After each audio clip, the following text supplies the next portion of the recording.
pharaohs. And there, the Musa alayhi salam was born at one pharaoh, and when he crossed the Red Sea, there was another pharaoh who was drowned. And he has done extensive research, and he came up with conclusions that there are two different pharaohs, not the same one. I will not take any more time, and you will know him through his lectures, Dr. Maurice Bucaille. Mr. Chairman, I want to thank you very much for your kind introduction. It is my pleasure to be among you this evening. Ladies and gentlemen, Assalamu alaikum.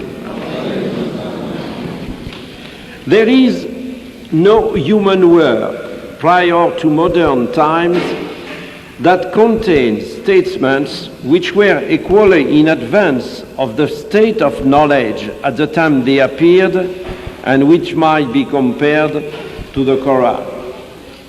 There is perhaps no better illustrations of the close links between Islam and science than the Prophet's hadith. اطلب العلم ولو في الصين.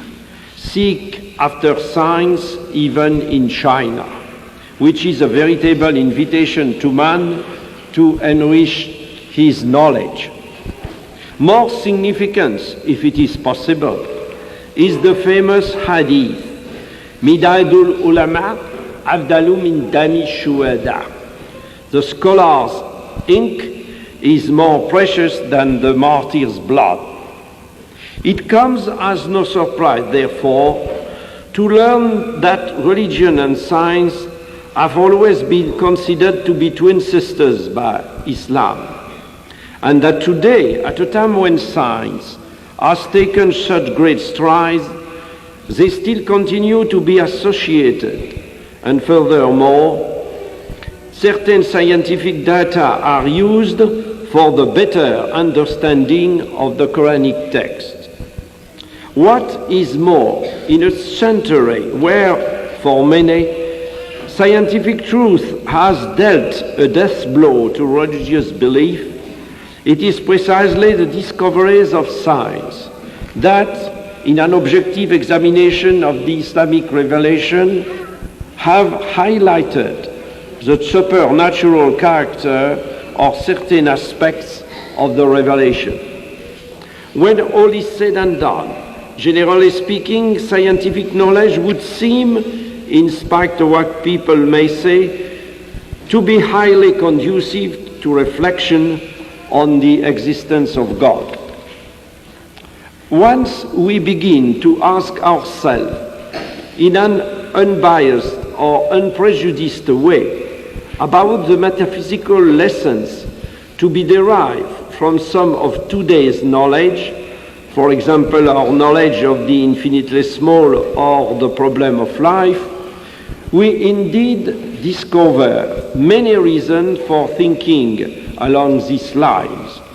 When we think about the remarkable organization presiding over the birth and maintenance of life, it surely becomes clear that the likelihood of it being the result of chance gets less and less as our knowledge and progress in this field expand.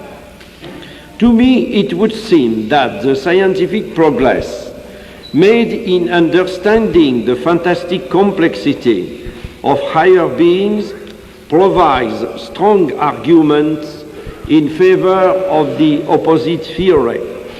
In other words, the existence of an extraordinarily methodical organization presiding over the remarkable arrangement of the phenomena of life.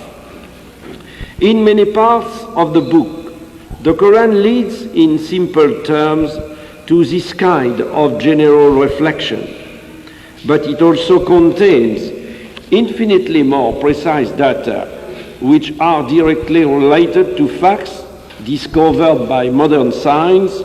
These are what exercise a magnetic attraction for today's scientists. For many centuries, man was unable to study them because he did not possess sufficient scientific means. It is only today that numerous verses of the Quran dealing with natural phenomena have become comprehensible. A reading of all the commentaries, however knowledgeable their authors may have been in their day, bears solemn witness to a total inability to grasp the meaning of such verses.